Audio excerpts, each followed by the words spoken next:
A continuación tenemos el tema Estado de situación del registro e inventario del patrimonio cultural chileno, a cargo de Lina Vega, experta en documentación y tráfico ilícito. Trabaja como coordinadora de patrimonio cultural en la mesa de tráfico ilícito de bienes culturales, del Ministerio de las Culturas, las Artes y el Patrimonio Cultural de Chile. Le damos la bienvenida, por favor, a Lina. Muchas gracias por estar aquí con nosotros.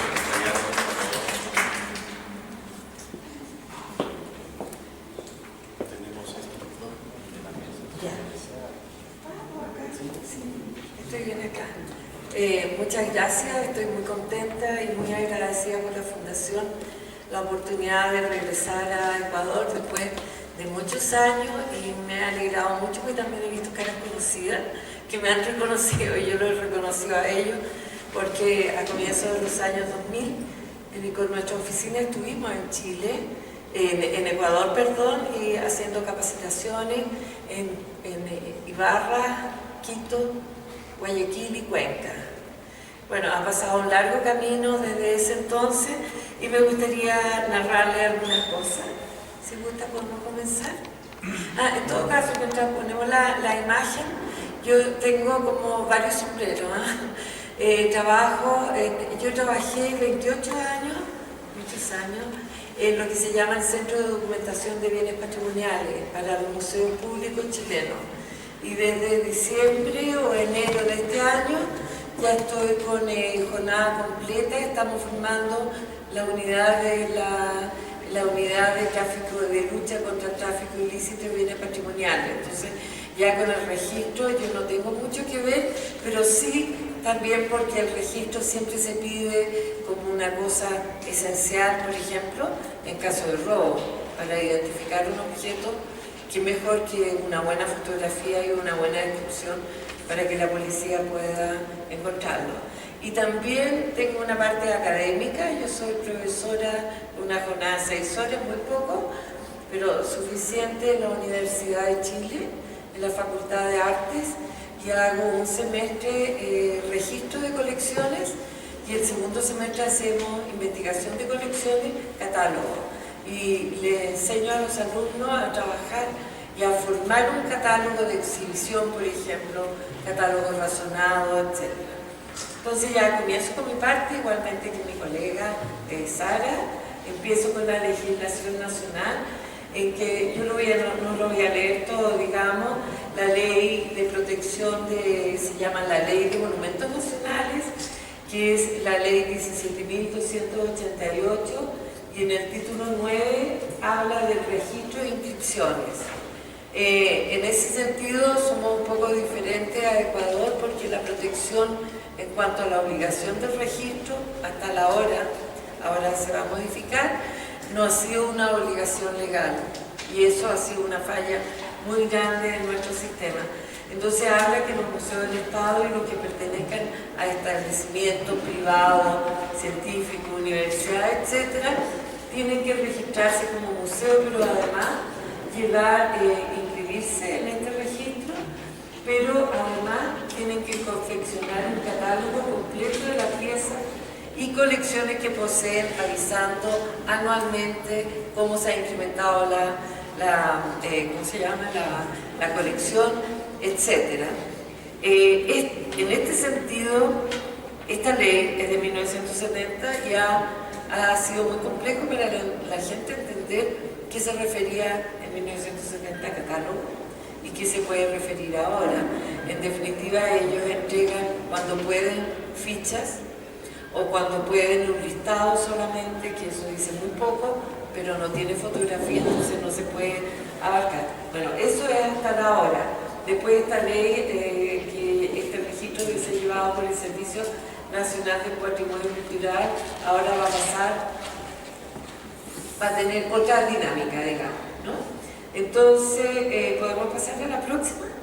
Y ya está en el Parlamento la modificación de la ley 17.288, que abarca la parte de arquitectura, bienes muebles, zonas típicas, paisajes, etcétera, etcétera, de alguna forma, como ya decía, actualizar al sentido que el patrimonio ha tomado en el día de hoy, tanto nacional como internacional.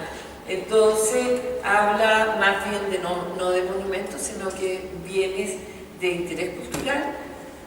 Después también la creación de registros regionales de patrimonio cultural, porque debo decir hasta ahora se lleva solamente en Santiago, en la capital, y eso es muy feo, encuentro yo, para las regiones. Las regiones también pueden registrar, hay servicios que representan a este Consejo Monumento y el servicio nuestro, y se podría perfectamente hacer en regiones, pero como la ley dice, solamente en una parte. Entonces eso se va a cambiar.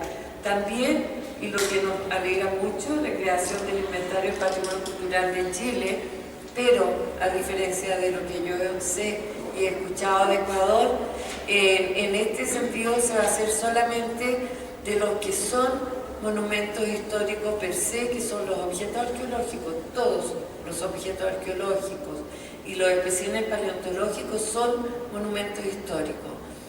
Privados, en definitiva, tienen y han tenido, antes, porque han comprobado que antes de la ley de 1970 estaba en su familia estos objetos arqueológicos o especímenes paleontológicos, pero ellos van a tener la obligación de registrarlos. Se va a dar más o menos 3 o 4 años para este registro, se va a asesorar a los privados también y a los museos en el registro de todo. Lo que nosotros nos quedamos como Mesa de Tráfico Ilícito, comunidad, quedamos muy tristes porque reconocemos también que hay áreas muy susceptibles de robo que vamos a ver en la tarde, por ejemplo las iglesias.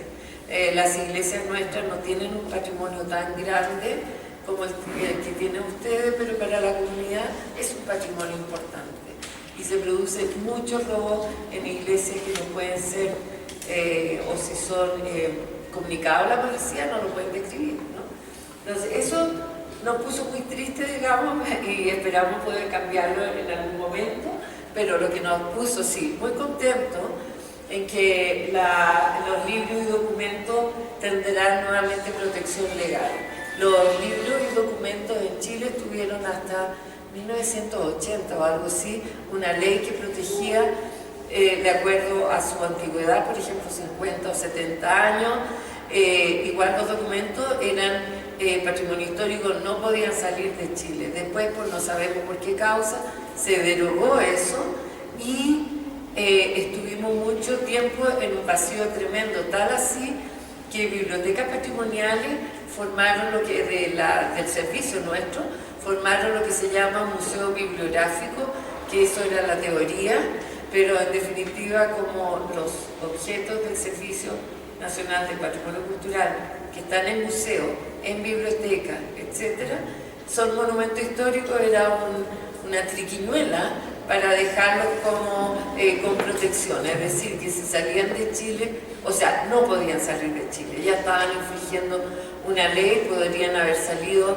en caso de, por ejemplo, de un préstamo para una exhibición o a lo mejor para una investigación muy profunda, cualquier tipo de fundamento, pero no podían salir de Chile y estábamos realmente, y nosotros notábamos cómo, por ejemplo, del Museo de América nos avisaban, oye, están trayendo un paquete con libros desde Chile y lo están vendiendo acá, y nosotros no podíamos hacer nada, o sea, no siendo propiedad de nuestro museo, no podíamos, o museo bibliográfico, entre comillas, como se llamaba, no podíamos hacer nada. Así que con esto, bueno, estos son cambios que para nosotros son importantes, pero hay cambios más importantes también para el patrimonio arquitectónico, para sitios arqueológicos y sitios paleontológicos. La próxima.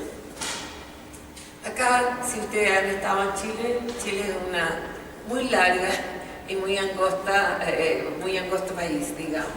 Entonces ahí muestra, es una estadística que muestra las colecciones de qué tipo, y si ustedes se fijan, arte es celeste, está mayoritariamente en la zona centro-sur y mayoritariamente en el norte, porque es desierto.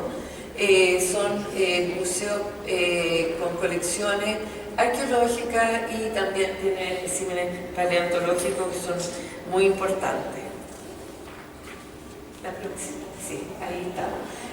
Hay un organismo del Servicio Nacional del Patrimonio Cultural que se llama Centro de Documentación de Bienes Patrimoniales y como una anécdota le cuento, cuando yo ingresé a ese servicio se llamaba Inventario del Patrimonio Cultural, pero sonaba el teléfono y nos llamaban de la institución, decían compramos una estufa o 4 sillas y 2 manteles y queremos ponerle un número de inventario que nos diera. Entonces ya eso nos cansó tanto que cambiamos a Centro de Documentación. ¿Y qué hace? Coordina eficazmente el sistema de registro de las colecciones patrimoniales de los museos nuestros del servicio para ponerlo al servicio de las personas y promover la aplicación de políticas de registro y documentación de colecciones, así como el manejo eficiente de los sistemas, métodos de inventario y procesos de documentación en los museos. Eso es la teoría, porque también en la práctica se está trabajando con otras instituciones universitarias, después le vamos a mostrar el programa, y ahora como va a haber un plan de registro, se va a hacer porque las cifras son bien, no lapidarias diría, pero no es lo que uno espera, digamos. La próxima. Este centro de documentación ha desarrollado varias herramientas de publicación, así como ustedes las tienen en la web, nosotros también tenemos en la web. Esas son, la de la derecha es la documentación de colecciones en los museos del servicio, lineamiento y procedimiento, porque en definitiva son 28 museos del servicio y cada uno inventariaba como quería. Era una cosa anárquica, por así decirlo, entonces se hizo una sistematización y una normalización de todas las actividades y de los sistemas y de las metodologías. A la izquierda de ustedes, arriba, que después yo voy a hablar, saqueamos un manual de registro básico de documentación de objetos litúrgicos para una arquidiócesis. Y después les voy a contar un poco de eso porque me parece que es muy interesante. Y abajo hay un manual de registro y documentación de bienes culturales, que es bien interesante porque está marcaje, cómo registrar, cómo hacer un catálogo, por ejemplo, etcétera, etcétera. Entonces, el manejo de la colección, con las adquisiciones, las dadas de baja, etcétera. La próxima. También el Centro de Documentación ha sacado, que también está en la página web, protocolos, por ejemplo, cómo registrar cristales y vidrio, cerámicas arqueológicas, objetos litúrgicos, sombreros de guaso, que dicen campesino nuestro, objetos religiosos, etc. Entonces cada vez ha pedido que se va viendo cómo las colecciones se están formando y se van sacando protocolos básicos que son bien interesantes de revisar. Se pueden bajar de la web. La próxima. Y lo que el sistema nuestro, que me gustaría acá descansar un poco, el SUR, nosotros empezamos como SUR, se llama SURDOC, Sistema Unificado de Registro, ahí tienen la página, y es un sistema que funciona en una plataforma que ha dado realmente muy buenos resultados y se trabaja, como ya les decía, con todos los museos nuestros, excepto, vamos a hacer un hincapié después, o vamos a hacer un paréntesis, con algunos museos, como por ejemplo el sur no registra colecciones, especímenes paleontológicos, por ejemplo. Tampoco registra objetos arqueológicos, fragmentos, que es nuestro museo la mayoría de las cosas, de las colecciones arqueológicas. Normalmente la mayoría de las cosas son fragmentos de objetos cerámicos, ¿no? Que todavía no se ha llegado a identificarlo como un objeto mismo, digamos, como un todo. Y tampoco colecciones de la biodiversidad, digamos, y ahí después vamos a hacer un paréntesis, vamos a hablar sobre eso. Entonces, un sistema que tiene un sistema de búsqueda bastante amigable,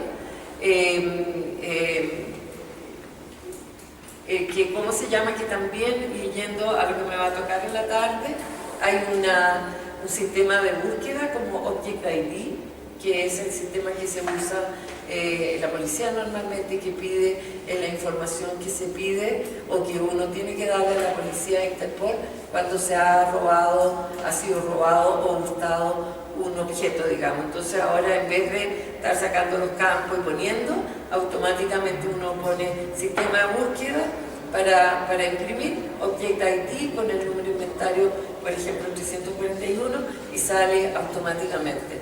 Eso ha sido realmente un avance. Se ha trabajado muchísimo en ¿cómo se llama?, en todo esto. Y vamos viendo la próxima. Y lo que se ha trabajado también mucho en la normalización de vocabulario. Cuando comenzamos a trabajar, cada persona que hacía el inventario le ponía el nombre que quería. O sea, realmente ahí era una anarquía total, digamos, en el vocabulario. O sea, por ejemplo, una persona en un museo ponía esta especie como de piedra que se usaban en tiempos precolombinos, digamos, por cultura pasada, apoya nunca, y otro lo ponía como apoya cabeza. Entonces uno nunca podía reunir todos los objetos en un mismo, cuando estaban poniendo la misma institución, nombre diferente, que no permitía ni cruzar la información ni juntarla para objetos de las mismas características. Entonces trabajamos dos: el tesauro de arte y arquitectura, que está a la izquierda, que es una versión en español del tesauro de arte y arquitectura que desarrolló la Fundación Getty en California, que ha sido traducido al alemán, holandés, francés en parte, y el español con el holandés son los idiomas que están más traducidos. Ha sido un trabajo muy, muy interesante.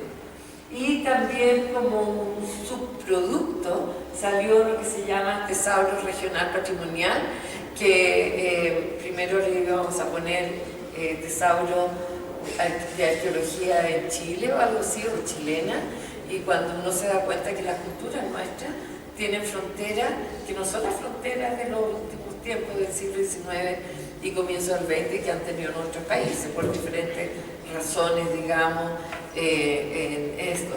Entonces se puso Tesauro Regional Patrimonial, que son para todos los objetos que tienen relación con la arqueología, etnografía de nuestra cultura, de lo que se encuentra en Chile, pero también hay de México, de ustedes, de Perú, etcétera, etcétera. Ha sido un trabajo muy interesante, es muy lento. Así como es lento el trabajo de registro. El trabajo de registro no termina nunca. Así que cuando los jefes a ustedes le preguntan, ¿están listos con el registro?, él debería saber muy bien. Nosotros podemos terminar una parte de un registro básico, pero el registro hay que actualizarlo permanentemente. Y yo creo que eso es lo interesante también que hace esto. La próxima. Ustedes ya lo tienen, me parece, un convenio con Estados Unidos que se llama MOU, que es el Memorándum de Entendimiento. Nosotros estamos trabajando para sacarlo este año con ellos, en que se reconocen solamente objetos arqueológicos, y a mí me tocó con otros colegas míos, ¿no? Fue un gran grupo de trabajo, fue un trabajo increíble realmente, porque uno se da cuenta, y a lo mejor me voy a desviar en esto, uno se da cuenta que todos nosotros, todas nuestras instituciones manejan información, pero no la sistematizan. Es como que la guardan en un cajón y no se ha sistematizado, no se ha sacado estadística. Entonces nos costó mucho tomar en cuenta esto. Bueno, yo pregunté a las personas que llevan el sistema SURDOC ¿Cuántos objetos registrados tenían hasta marzo del 2019? Son 134.000. ¿Y cuántos objetos arqueológicos? 33.000. Pero dentro de los objetos arqueológicos también, no sé por qué, están herramientas, que aunque no sean un serrucho actual, también está como dentro, etnográficos, etc. Entonces yo dije, no podemos poner esta cifra a un informe que tenemos que mandar a Estados Unidos. Entonces comencé a mandar correo y a llamar por teléfono también para pedirle por favor a museos privados que tienen grandes colecciones arqueológicas, museos públicos, museos universitarios, y llegamos a, bueno, acá está haciendo esfuerzo para leer, y llegamos a que los museos que tienen colecciones arqueológicas, y no son todos los que están en Chile, alrededor de 400.000. Entonces la cifra de 33.000 realmente representa menos de un 10%. Eso es muy baja, digamos, uno debería tener más. También debo reconocer, por ejemplo, los museos nacionales son un poquito república independiente en nuestro servicio. Entonces el Museo Nacional de Historia Natural determinó que no iba a usar, aunque ya habían empezado el SURDOC, sino que ellos iban a tener su ficha. Entonces también es un museo que tiene una colección tan grande que, por supuesto, de 33.000, si tuviéramos todos, llegaríamos a 60.000 u 80.000, qué sé yo. Pero eso es lo que marca. Pero también, esta cifra también puso al tapete una realidad que desnuda un poco la realidad del número. O sea, si tenemos una ministra de Cultura y si ella llamara por teléfono y dijera cuántos objetos hay en los museos nuestros, no se podría dar un dato. No se podría dar un dato así específico. Tú no puedes llamar, el llamar por teléfono y tratar de llamar a los directores que uno conocía o a los curadores de las colecciones arqueológicas, fue un trabajo también de conocimiento, de amistad, porque también, por ejemplo, en esos 400.000 yo pedí cuántos objetos no están inventariados. Entonces un director de un museo muy importante, me dijo, Lina, pero ¿cómo se te ocurre? Si uno no puede saber cuántos objetos no están inventariados. Yo le dije, es que dime una cantidad aproximada, puede ser un poco más, un poco menos. Y de ese museo me dijeron, del museo que el director arguía que no se podía dar un dato, me dijeron que alrededor de 50.000 objetos no estaban inventariados. Que eso también es una realidad de los museos, yo creo que no se puede desconocer, y a lo mejor ahí se podría proponer un plan de trabajo especial, etc. ¿Sigamos? Entonces, hay un estudio de la Subdirección Nacional de Museos que me sirvió mucho también para la respuesta al MOR a Estados Unidos que teníamos que dar, el número de registro.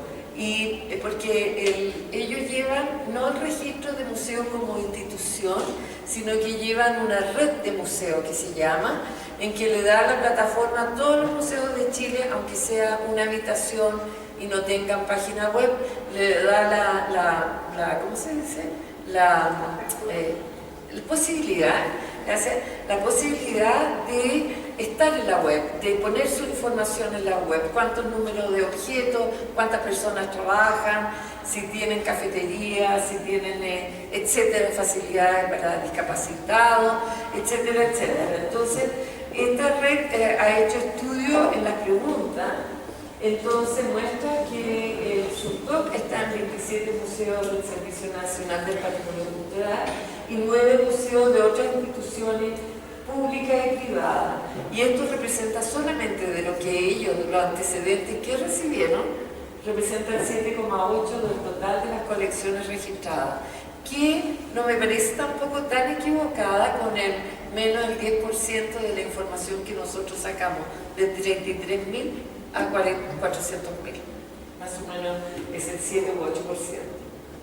Entonces, como yo le decía, que esta plataforma, el SURDOC, no ingresa todas las colecciones arqueológicas ni material no museable, fragmentos por ejemplo, y tampoco ingresa especímenes paleontológicos, y los museos del servicio con colecciones paleontológicas usan planilla Excel, y próximamente se trasladan a una plataforma que se llama Biótica, que es un lenguaje Darwin Code. No la conozco cómo funciona, pero a eso. Entonces todas las colecciones paleontológicas van a estar en Biótica. Y acá viene la pregunta, ¿qué pasa en las otras instituciones? Porque hay muchas instituciones. Hay que pensar que el patrimonio no está solamente en los museos, está en otras partes, incluso en nuestras calles. Yo miraba acá el jardín, por ejemplo, con escultura. Acá hay mucho en iglesia, mucho en cementerio, en otras instituciones, en ministerios, en colecciones privadas. La próxima. Y yo acá les voy a mostrar algunos proyectos que me ha tocado asesorar. Por ejemplo, el Ministerio de Salud de Chile tiene una unidad de patrimonio y es muy interesante. La próxima. Entonces, ellos están registrando todos los objetos que están en desuso en la medicina. Por la nueva tecnología hay muchos objetos que están totalmente en desuso. A lo mejor un médico joven no lo va a estudiar en la historia de la medicina, pero no lo va a conocer ni lo va a saber usar, etc. Entonces son todos los objetos de medicina que están en desuso, fotografías, planos, estos instrumentos médicos que nosotros mirábamos, los instrumentos y dicen, pero ¿para qué servirá eso? Y muchas veces pasó cuando se registró en que se invitaron a médicos mayores que estaban jubilados, que iban a asesorar para contar cómo usaban esos objetos y en qué caso, etc. Fotografía, todo eso. Además, es bien importante porque ellos no tienen museo, sino tienen espacio de exhibición. Por ejemplo, una caja a escala que está abierta, un espacio, ponen un vidrio y ponen diferentes objetos en exhibición y difunden ello porque es parte importante para poner en valor estos objetos que están, que si no hubieran quedado, a lo mejor se hubieran desechado y se hubieran llegado a la basura o una feria de objetos del mercado. También hemos trabajado en diócesis, iglesias y conventos. En Chile hay 13 o 14 diócesis. A mí me ha tocado asesorar 5 diócesis por diferentes sistemas. Iglesias, conventos también, por ejemplo, me acuerdo una vez con un curso de la Universidad de Chile, porque desde Roma, donde estaba la matriz de este convento, le pidieron un inventario con fotografía, con ficha bien hecha, y lo hicimos con un curso y fue muy interesante. ¿Va? A la próxima. Entonces, ahí el primero fue la puesta en valor de la arquidiócesis de La Serena, y me interesa más mostrar, establecer un sistema de registro y documentación normalizado y automatizado para los objetos religiosos custodiados por las iglesias de la diócesis, manteniendo así el control e identificación del total de los objetos. Cuando registramos nos dimos cuenta, muchas veces los sacerdotes se prestaban objetos de una iglesia a otra, iban, nadie hacía una ficha o una ficha de préstamo o un papel que dijera el sacerdote tanto se lleva este objeto, etc. Bueno, hicimos ese manual de registro básico cuando les mostré publicaciones al lado izquierdo, que fue una cosa lo más básico posible, pensando en que los sacerdotes y los fiscales, que se llaman allá, que están a cargo de las iglesias, muy pocas veces lo iban a usar, pero por lo menos darle la posibilidad de tener algo. Y también le hicimos capacitaciones, y muchas. Y también sacamos catálogos por tipología, etc. Vamos a la otra. Y lo que sí yo les recomiendo, si ustedes trabajan en la iglesia, hay un artículo muy bueno de Francesco Marquisano, que en esa época era monseñor, después llegó a cardenal y murió, que publicó en 1999, que se llama Necesidad y urgencia del inventario y catalogación de los bienes culturales de la iglesia. Es un escrito que realmente que es interesante porque han pasado 20 años y sigue vigente. O sea, realmente, por ejemplo, el inventario y catalogación del patrimonio histórico, artístico, cultural, pone en marcha un proceso fructífero la colaboración interinstitucional. Ellos se dan cuenta que solos no lo pueden hacer. Tienen que haber instituciones de la cultura como las nuestras. Después, recíproca disponibilidad de datos e imágenes y posibilidad de integrarlo a un único sistema. Esto se encuentra en la web y también, si uno de ustedes trabaja en un museo religioso, tiene otro escrito que se llama como el sentido que tiene que tener los museos religiosos. Son realmente muy interesantes. También trabajamos en cementerios generales. En Chile hay grandes cementerios, ahora hay más esto como Pasto y qué sé yo, pero los cementerios cuando empezaron son con grandes colecciones, grandes estructuras arquitectónicas muy interesantes y muchas esculturas, muchas perdidas. Y ahí ustedes ven la arquitectura, hay desde pirámides, Mesoamérica, establecente, por supuesto como toda esta parte francesa que regía en el siglo XIX. Pero el gran problema que tienen ellos es, ¿la próxima? Sí. Conocer y manejar. Y acá yo me detengo, que sería también un caso para la tarde, pero en este caso, acá, una alumna de la Universidad de Chile para su tesis de grado en Historia del Arte hizo la revisión del inventario de las esculturas del Cementerio General. Esto fue en 1989. Para la tarde, les adelanto, hay un caso muy interesante que se descubrió en noviembre del 2018, caso Schuller, de un gran coleccionista que tenía una casa muy grande en el sur de Santiago, en el campo, y tenía más de 20 esculturas del cementerio. ¿Y cómo se comprobó que era el cementerio? Solamente por este catálogo. Por la fotografía, por la descripción, ella la que llegó a la altura la pudo medir, etc. Y solamente se identificó, entre otras cosas que tenía, porque era la cueva de la Alibaba.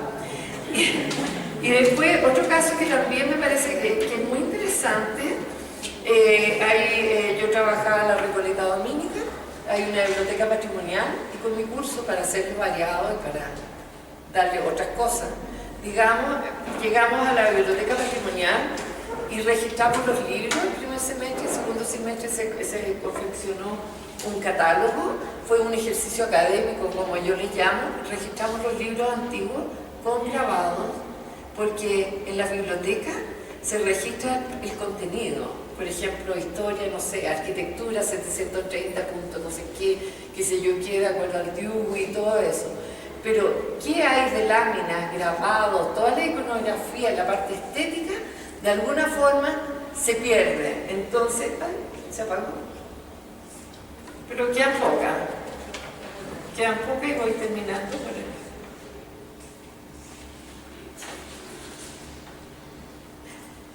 Bueno, este fue un ejercicio muy interesante porque, primero que nada, tuvieron que trabajar con el MENESIT, que es el diccionario de autores, de conocer bibliografía y conocer las técnicas que se ocupan en grabados, por ejemplo, en el siglo XVII, XVIII.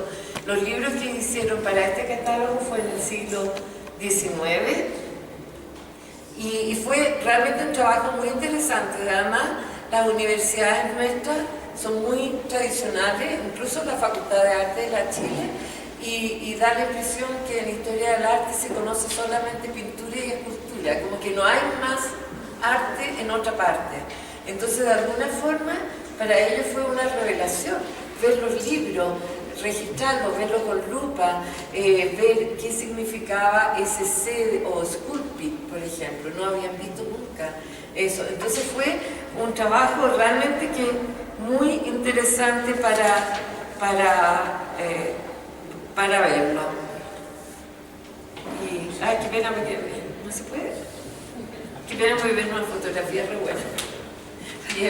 Para acaso que si ustedes trabajan en el registro, de verlo. Pero realmente fue un trabajo muy interesante y con estos alumnos de diferentes años hemos trabajado en el cementerio 2 años, en el convento, en una iglesia que no la muestran nunca, entonces era realmente una oportunidad de poder estar en la iglesia Recoleta Dominica registrando las pinturas, las esculturas que tenía, etc. Entonces fue un trabajo muy interesante.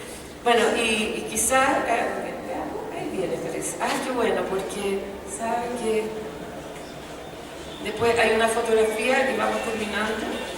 Pero sí, por lo menos voy viendo las conclusiones, que me parece interesante. Hay que tener en cuenta que el trabajo de inventario, esta actividad no termina nunca.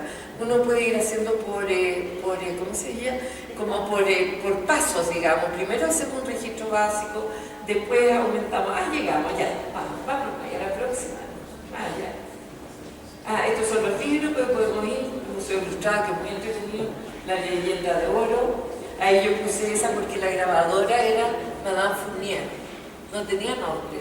Encontramos dos francesas que hacían grabados de libros y no ponían su nombre Isabel, Marie o qué sé yo, sino que Madame. Y lo encontré interesante. A la próxima. Ahí el objetivo del seminario, bueno, es conocer la tipología, registrar el libro y verlo como un objeto también, sacarlo de un poco de la estantería para verlo de una forma que ellos nunca sabían ni preguntado qué lo podían hacer, pero para no atrasar. Bueno, y ellos hicieron un manual para registrar libros, del básico que empezamos con la Arquidiócesis de La Serena. Hemos hecho muchos manuales, yo de paso y que ellos transformen, y un catálogo de libros, de los libros trabajados, que fue muy interesante, hicieron fichas, dieron datos para la biblioteca patrimonial. Esto fue un trabajo muy interesante. Y le voy a mostrar algunos casos, podemos pasar a la próxima. Bueno, el ordenamiento también. Cuando se hace un inventario hay que ordenar la colección. Entonces también se plantea la adquisición de las instituciones. Muchas veces las instituciones nuestras, antes por lo menos los museos nuestros, recibían absolutamente todo. O sea, aunque fueran solamente arqueológicos, se le pasaban las máquinas de escribir antiguas de un banco porque se automatizaron su proceso, las recibiendo. Ahora eso se ha hecho una depuración. Y también porque uno no puede inventariar y que siga desordenado, siga en mal estado de conservación, etc. O sea, el inventario debería ir de la mano también con el estado de conservación, la ubicación que tenga. Al próximo, acá así estaba la estantería, no se ve mucho, pero era un desorden tremendo, y eso también significaba el manejo de colección. El encargado ocupaba mucho tiempo en buscar los objetos. La próxima. Acá no se ve muy bien, desgraciadamente, pero en la pantalla se ve súper bien. Es de la izquierda a la derecha, pero de la izquierda que se ven unos sacos, todo eso son fardos funerarios en el museo que está en el desierto. Y es tremendo, o sea, si yo fuera parte de esa cultura, hubiera hecho una huelga afuera protestando por cómo está, en qué estado estaban las momias, los fardos funerarios, y la gente de conservación ideó de hacer una especie así como de camarote para cada uno que estuviera en su parte. Eso ha sido un tema de conversación interesante en Chile. No sé si ustedes tienen mucho restos óseos, pero por ejemplo el Museo San Pedro de Atacama, que está en el desierto, no van a devolver las momias a hacerle un enterramiento, porque no se sabe, como era un sacerdote belga, Gustave Lepage, que excavaba en cualquier parte, no llevaba una bitácora muy exacta, pero sí lo dejaron todo mirando hacia el oriente, porque así se entierra la gente de acuerdo a su cultura. Entonces hay una decisión también de respetar el enterramiento, digamos, y no verlo como un objeto cualquiera. La próxima. Esto es muy interesante, que va en la tarde también. Esto es un caso muy interesante, por ejemplo, para aduana, en que llegaron unas pinturas, pero después lo vamos a ver, pero para que ustedes vean que por mucha capacitación que podemos hacer en aduana, falta también un ojo más profesional, para ver, porque después se devolvieron a Perú y se expusieron, y sí a la persona que hizo el informe, ahí está el reverso, hizo el informe, le pareció una cosa rara, pero no tenía tiempo más. Las incautaciones estas se hacen muy rápidas, y lo vieron en un laboratorio en Perú, y pueden dar la próxima. y lo que había detrás de estas telas con floreros y estos vasos tan barrocos, era una tapa que cubría 2 retratos hechos por Gil de Castro. Sí. Entonces, en la capacitación y todo eso, nosotros tenemos que preguntarnos hasta qué punto llegamos, porque también se necesita ojos especialistas. Y esto también, caso emblemático en los museos, en el Museo de Arte Decorativa, que tenían esto, y llegó la encargada de colección y me dijo, ¿tú te acuerdas de esto? Yo le dije, sí. Y fue hacía 20 años que un arqueólogo vendió ese cuadro, que era de la abuelita, y en el museo cambió el director, la secretaria, los encargados de colecciones, todo. No había ninguna persona de esa época. Y resulta que encontraron en el depósito, estaban ordenando eso, nadie sabía cómo había aterrizado esto, pero obra y gracia del Espíritu Santo, ahí. Y resulta, me dijeron, ¿y tú lo puedes llamar? Yo le dije, me muero de vergüenza, porque yo creo que ustedes tienen que, muchas gracias, ustedes tienen que revisar también esto. Bueno, y fueron a la casa, el arqueólogo ya estaba muy perdido, digamos, no recibía visitas, nada, y la señora dijo, sí, cuando éramos novios, estaba en el salón de la casa de este señor, Carlos se llama, y la familia nos regaló cuando nos casamos y lo vendimos al museo y nunca nadie dejó un escrito, nada. Y la memoria es súper frágil y la gente va cambiando, entonces todas las adquisiciones que van llegando tienen que dejar algo, ¿cómo se llama? Algo en un escrito cualquiera. Con la computadora ahora uno puede tener cosas listas, digamos, y llenar algunos datos. Y esto fue bien interesante porque una revisión detallada, no siempre me ha tocado caso de esto. Esto era un museo en el norte de Chile, un barril de pólvora, que era más o menos así. Entonces salía para una nueva museografía de los pirquineros, se llama en Chile, que es la pequeña minería. Entonces, hablaban del barril de pólvora y yo le dije, oye, el barril de pólvora, muéstramelo. Y primero estaba lleno. Después me dijeron que la pólvora tiene una fecha de caducidad, digamos, o sea, no iba a reventar ni volar por el aire. El museo, pero de todas maneras. Y resulta que yo, por las casualidades de la vida, empecé así porque es como una arena gruesa así. Y empecé a tocar, ¿y qué sale? Esa libretita, que era el que vendía pólvora, había hecho una libretita, a mano parece, así, o la habría comprado, no sé, y anotaba todo con fecha, durante un año, a quién le vendía, cuántos kilos de pólvora compraba, cuánto pagaba, si fiaba o no fiaba, etc. Entonces al final, ahora está en exhibición el barril de pólvora, con el cuaderno de venta, que en definitiva este documento pasó a ser casi más importante por todo el contenido histórico que tiene que el mismo barril, pero esas son como casualidades de la vida que se me ocurrió en ese momento, en 28 años, lo único que me ha pasado. Así que es poco. Bien, quiero finalizar esta presentación y mostrarle también el estado en que lo que nosotros pensamos que todo está muy perfecto, nos falta mucho por hacer, muchos pasos por hacer, y yo pienso que comenzar y seguir un inventario básico. Y lo interesante también, si estamos computarizados, digamos, que aunque sean bases diferentes, que sean compatibles, que puedan de alguna forma conectarse y conversar. Eso yo creo que es muy necesario.